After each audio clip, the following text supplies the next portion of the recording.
فرما بردار ہے، والدین کے لیے خوشی کا سبب ہے۔ اولاد نہ صرف یہ کہ اس دنیا میں انسان کے لیے باعث راحت ہے، بلکہ انسان کے مرنے کے بعد بھی اس کی نیکیوں میں اضافے کا سبب ہے۔ سورۃ یاسین میں اللہ سبحانہ وتعالیٰ فرماتے ہیں انا نحن نحیی الموتى ونکتب ما قدموا وآثارهم وکل شیء احصیناہ فی امام مبین۔ بے شک ہم مردوں کو ضرور زندہ کریں گے، اور ہم لکھ رہے ہیں جو کچھ وہ آگے بھیجتے ہیں اور جو وہ اپنے پیچھے آثار چھوڑ رہے ہیں، اور ہر چیز کو ہم نے ایک کھلی کتاب میں لکھ رکھا ہے۔ تو انسان اپنی زندگی میں جو کچھ کرتا ہے، اپنے ہاتھوں جو کما کے آگے بھیجتا ہے، اس کا بدلہ بھی کل قیامت کے دن پائے گا۔ اور اس کے علاوہ انسان اپنے پیچھے جو نشان یا آثار چھوڑتا ہے، کل قیامت کے دن جا کر ان آثار کا بدلہ بھی پائے گا۔ اپنے پیچھے چھوڑے جانے والے آثار میں سب سے بڑا اثر یا سب سے بڑا نشان خود انسان کی اولاد ہے۔ ایک حدیث میں آتا ہے رسول اللہ صلی اللہ علیہ وسلم نے فرمایا، جب انسان فوت ہو جاتا ہے تو اس کا اپنا نامہ اعمال بند ہو جاتا ہے، یعنی اب خود عمل کرنے کے قابل نہیں رہتا۔ تین چیزیں ایسی ہیں جو اس کے بعد بھی باقی رہتی ہیں، ان میں نمبر 1 نیک اولاد ہے، یعنی انسان خود عمل نہیں کر سکتا، لیکن نیک اولاد جو اچھے کام کرتی ہے وہ مرنے کے بعد بھی والدین کو فائدہ دیتے ہیں، خصوصاً ان کی دعا۔ تو فرمایا نیک اولاد جو اپنے والدین کے لیے دعائیں کرتی ہے۔ نمبر 2 صدقہ جاریہ، یعنی اچھے کاموں میں مال کا خرچ کرنا جو مرنے کے بعد بھی انسانیت کی بھلائی اور فلاح کے لیے منصوبے جاری رہیں، یعنی ان منصوبوں میں خرچ کرنا جو انسانیت کی فلاح و بہبود کے ہوں اور انسان کے مرنے کے بعد بھی جن کا سلسلہ جاری رہے۔ اور نمبر 3 وہ علم جس سے فائدہ اٹھایا جائے، یعنی دوسرے انسانوں کی زندگی میں جو روشنی لائے۔ اللہ سبحانہ وتعالیٰ نے ہم سب کو تاکید کی ہے کہ ہم صرف اپنے آج کے لیے کام نہیں کریں، اپنے کل کے لیے بھی کریں۔ ہم صرف اپنی ذات پر توجہ نہ دیں، اپنی اولاد کو بھی قابل توجہ سمجھیں۔ ہمارے لیے صرف ہمارے اپنے اعمال ہی نہیں، ہماری اولاد کے اعمال بھی ہمارے حق میں یا خلاف حجت بن سکتے ہیں۔ جہاں اولاد انسان کے لیے نیکیوں میں اضافے کا سبب ہے، وہاں قیامت کے دن بعض اولاد دشمن کا کردار ادا کرے گی۔ اولاد کو قرآن میں دشمن بھی بتایا گیا ہے کہ ان من ازواجکم و اولادکم فتنہ، تمہاری اولاد اور تمہارا مال جو ہے وہ تمہارے لیے فتنہ ہے۔ ان من ازواجکم و اولادکم عدو لکم، تمہاری اولاد اور تمہاری بیویوں میں سے بعض تمہارے دشمن بھی ہو سکتے ہیں۔ حدیث میں آتا ہے کہ قیامت کے دن ایک انسان آئے گا جس نے بہت نیکیاں کی ہوں گی، لیکن اس کو بتایا جائے گا کہ اس کی اولاد اس کی نیکیاں کھا گئی۔ جس طرح دنیا میں انسان کی اولاد کی خامیاں یا بدعمالیاں یا بد کرداریاں والدین کی عزت پر بٹا لگانے والی ہوتی ہیں، اسی طرح قیامت کے دن بھی بعض لوگوں کی اولاد ان کے لیے وبال جان ہوگی۔ تو والدین اور اولاد کا باہم تعلق ایسا ہے جسے آپ ختم نہیں کر سکتے، کاٹ نہیں سکتے۔ یہ خون کا رشتہ ایسا رشتہ ہے کہ جسے اگر بظاہر آپ آنکھ بھی کر دیں تو وہ آپ اپنے سے الگ نہیں کر سکتے، نظروں سے دور کر کے بھی دل سے دور نہیں کر سکتے۔ تو انسان کی خیر اور بھلائی اسی میں ہے کہ وہ اپنی اولاد کو اپنی زندگی کی سب سے بڑی دولت سمجھے، سب سے بڑی نعمت سمجھے، کیونکہ اولاد جیسی نعمت انسان خرید نہیں سکتا، ادھار نہیں لے سکتا، کہیں سے مانگ کے نہیں لا سکتا۔ بسا اوقات لوگ اڈاپٹ کرتے ہیں لیکن اس میں اپنی اولاد جیسی تو بات ہی نہیں ہوتی، وہ جذبات اور وہ احساسات ہی نہیں ہوتے، وہ تعلق بنتا ہی نہیں جو خون کے رشتوں کے ساتھ ہوتا ہے۔ اس لیے اللہ سبحانہ وتعالیٰ فرماتے ہیں وَلْتَنظُرْ نَفْسٌ مَّا قَدَّمَتْ لِغَدٍ، ہر شخص کو دیکھنا چاہیے کہ اس نے اپنے کل کے لیے کیا کیا ہے، اپنے کل کے لیے کیسے عمل کیے ہیں، یعنی خود اپنے اعمال کی شکل میں بھی اور اپنی اولاد کی شکل میں بھی۔ اگر انسان اپنے پیچھے نیک اولاد چھوڑ کر جاتا ہے تو وہ ہر نماز میں اپنے والدین کے لیے دعا کرتے ہیں۔ نماز کے اختتام پر مشہور دعا جو سب کو آتی ہے، اس کا معنی کیا ہے؟ رب اجعلنی مقیم الصلاۃ ومن ذریتی ربنا وتقبل دعاء ربنا اغفر لی ولوالدی وللمؤمنین یوم یقوم الحساب۔ اے رب مجھے اور میری اولاد کو نماز کا پابند بنا، قائم کرنے والا بنا۔ اے ہمارے رب دعا قبول فرما، اے ہمارے رب مجھے بخش دے، میرے والدین کو بخش دے اور سارے مومنوں کو بخش دے جب حساب قائم ہو۔ گویا نیک اولاد اپنی ہر نماز میں اپنے والدین کو اپنی دعاؤں میں یاد رکھتی ہے۔ اگر شعوری طور پر یاد کر کے دعا کرنا بھول بھی جائے تو نماز کی پابندی کی صورت میں ہر نماز کے آخر میں زبان سے دعا نکلتی ہی ہے، اس کے بغیر تو نماز مکمل ہی نہیں ہوتی۔ اس کے علاوہ اللہ سبحانہ وتعالیٰ نے اولاد کو خاص طور پر والدین کے لیے جو دعا سکھائی ہے قرآن پاک میں، وہ ہے رب ارحمہما کما ربیانی صغیرا، اے رب ان دونوں پر یعنی ماں اور باپ دونوں پر اپنی رحمت فرما جس طرح انہوں نے مجھے بچپن میں پالا تھا۔ گویا اسلام میں اولاد کی یہ ذمہ داری ہے کہ وہ والدین کے ساتھ اچھا سلوک کرے، حسن سلوک کرے، اور اسی حسن سلوک میں سے ہے کہ وہ والدین کی جہاں خدمت کرے وہاں ان کے لیے دعائیں بھی کرے، ان کے ساتھ اچھا معاملہ بھی کرے۔ اسی طرح ایک اور حدیث سے ہمیں پتہ چلتا ہے کہ ایک شخص جب فوت ہو جاتا ہے تو برزخ میں اس کا درجہ بلند کیا جاتا ہے۔ وہ پوچھتا ہے کہ یا رب یہ میرے درجے کی بلندی کیسے ہوئی؟ تو اسے بتایا جاتا ہے کہ تمہارے بعد تمہاری اولاد جو دعا کر رہی ہے تمہارے لیے، اس کی وجہ سے یہاں تمہارا درجہ بلند ہو رہا ہے۔ تو والدین کی دعائیں اولاد کے لیے اور اولاد کی دعائیں والدین کے لیے قبول ہوتی ہیں، لیکن یاد رکھیے کہ یہ سب کچھ انسان کو اسی وقت نصیب ہو سکتا ہے جب انسان اپنی ذمہ داری پوری کرے۔ یعنی اگر ہم اپنی اولاد کی تربیت کے لیے کوشش کریں گے، اس کے لیے محنت کریں گے، دعائیں مانگیں گے، اس چیز پر توجہ دیں گے، تو انشاءاللہ اولاد بھی اچھی ثابت ہوگی۔ ہاں، بہت کم ایسا بھی ہوتا ہے کہ والدین اپنا فرض پوری طرح ادا کرتے ہیں لیکن اولاد معاشرے یا ماحول کے اثر سے والدین کا حق ادا نہیں کرتی۔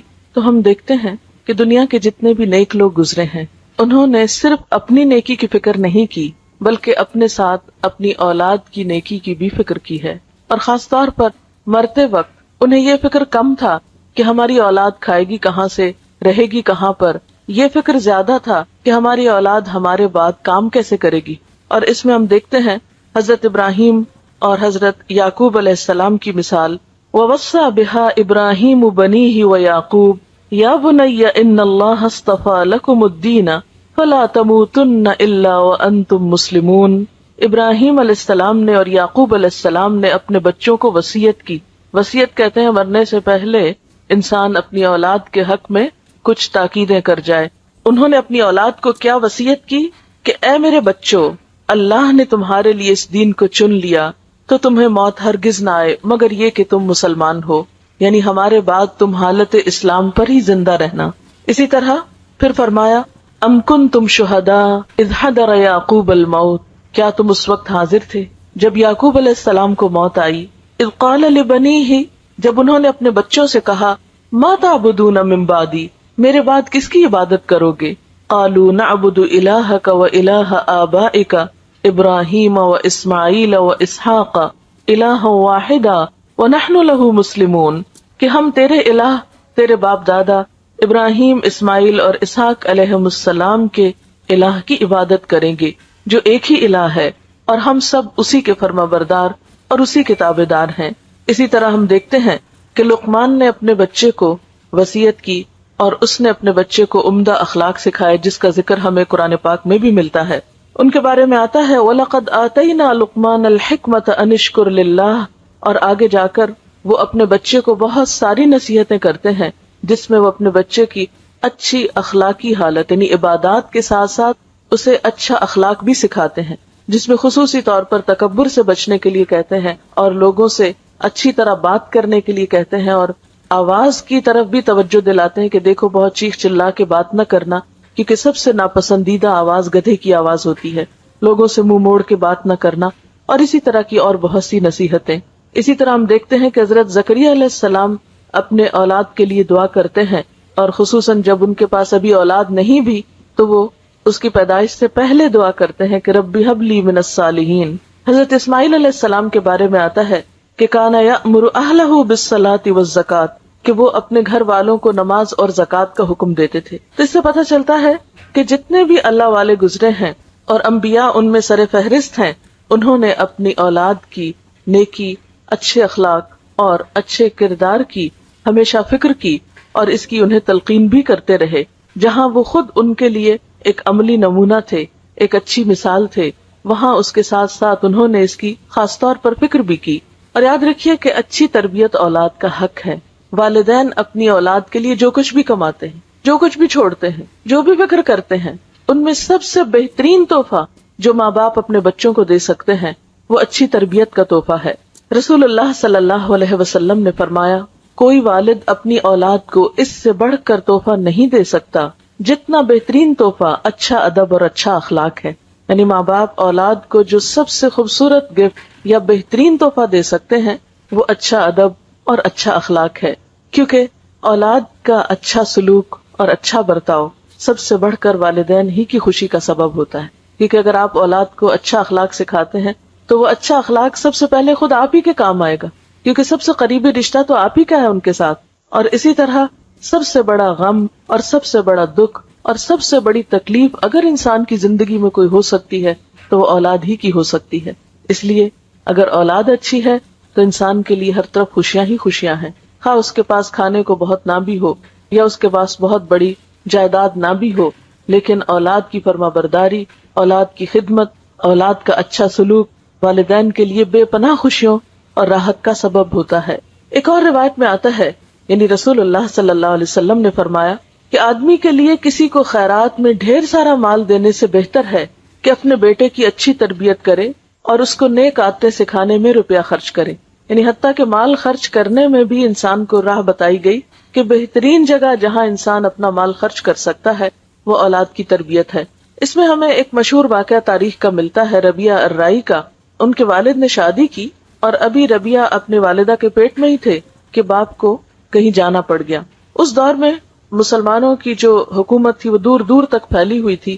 نبی صلی اللہ علیہ وسلم کی وفات کے تقریباً 1 سال کے اندر مسلمان مشرق و مغرب کے مالک ہو گئے تھے، اور ان کی مہم میں ایک طرف افریقہ کی طرف جا رہی تھی، دوسری طرف چین کی سرحدوں کو چھو رہی تھی۔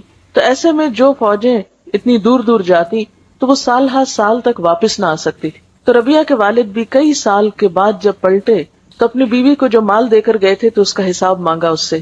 تو کہنے لگی کہ ابھی تم مسجد سے ہو کر آؤ پھر مجھ سے حساب کرنا، کیونکہ ایک اچھی خاصی رقم وہ چھوڑ کر گئے تھے۔ تو دیکھا واپس آئے تو کچھ بھی باقی نہیں، پوچھا کہ کہاں ہیں پیسے، تو اس نے کہا کہ ابھی ذرا تم مسجد سے ہو کر آؤ۔ بہرحال وہ مسجد میں گئے تو دیکھا کہ ایک طرف ایک شخص بیٹھا لوگوں کو کچھ سکھا پڑھا رہا ہے اور اس کے ارد گرد لوگوں کا ایک جم غفیر ہے۔ تو بہت حیران ہوئے کہ یہ شخص کون ہے، یہ نوجوان کون ہے کہ جس کی بات میں اتنا اثر ہے اور جس کے ارد گرد اتنے لوگ ہیں۔ تو پتہ چلتا ہے کہ یہ انہی کا بیٹا ہے جس کی تعلیم و تربیت پر، یعنی باپ کے جانے کے پیچھے ماں نے اس کا سارا مال خرچ کیا اور بہترین توجہ دی۔ ماؤں کے اندر یہ جذبہ اور یہ کردار کیسے تھا؟ یعنی بعض اوقات ایسا ہوتا ہے کہ تربیت میں ماں تنہا رہ جاتی ہے، یہ ساری ذمہ داری ماں پر آ جاتی ہے۔ تو ایسے میں جہاں ماں کو یہ فکر ہونی چاہیے کہ اولاد کھائے کہاں سے، وہاں اس بات کی بھی فکر ہونی چاہیے کہ اولاد کی تعلیم و تربیت کیسے ہو۔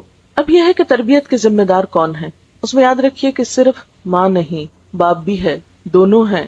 لیکن چونکہ ابتدا میں بچہ ماں کے ساتھ وقت زیادہ گزارتا ہے، اس لیے obviously ماں کی ذمہ داری کچھ زیادہ بنتی ہے، ورنہ نبی صلی اللہ علیہ وسلم نے فرمایا کلکم راعٍ وکلکم مسئول عن رعیتہ، تم میں سے ہر شخص نگران ہے، ذمہ دار ہے، رسپانسبل ہے، اور ہر شخص سے اس کی رعایا کے بارے میں، یعنی جو اس کے ماتحت لوگ ہیں، جو اس کے ساتھ ہیں، ان کے بارے میں اس سے سوال کیا جائے گا۔